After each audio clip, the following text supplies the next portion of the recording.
বিদেশি কুকুরগুলো কিন্তু অনেক অধিক টাকা মূল্যে ক্রয় করে এগুলো লালন পালন করা হচ্ছে এবং অধিক দামি দামি খাবার খাওয়ানো হচ্ছে এদেরকে। এই দেশি কুকুরের মৃত্যুর পিছনে যে কারণটা আমরা দেখতে পাচ্ছি এবং এই বিদেশি কুকুরগুলো যে লালন পালন করছে এটি আপনারা কিভাবে দেখছেন? মানে বিদেশি কুকুর লালন পালন করছে, দেশি কুকুর হত্যা করে, এটা কিভাবে দেখছেন? দোকান থেকে ক্রয় করে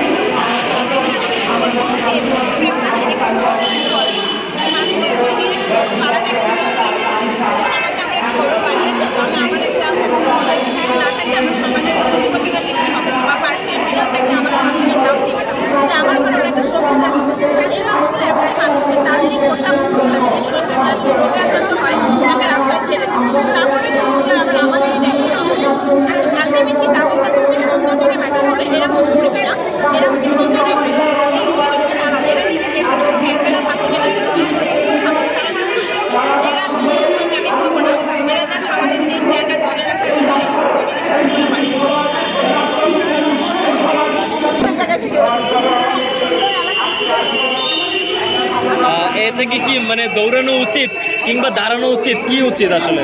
একটা নরমাল মানুষ দাঁড়িয়ে যাওয়া, কুকুরের সাথে না দৌড়ানো, মানুষটা কুকুরটাও দৌড়াতে থাকে, দাঁড়িয়ে থাকলেও নিজে নিজে সামনে চলে যাবে। যখন মানুষ দৌড়াতে মনে হয় যে কুকুরটা অনেক মনে হয় ঠিক আছে, ধন্যবাদ।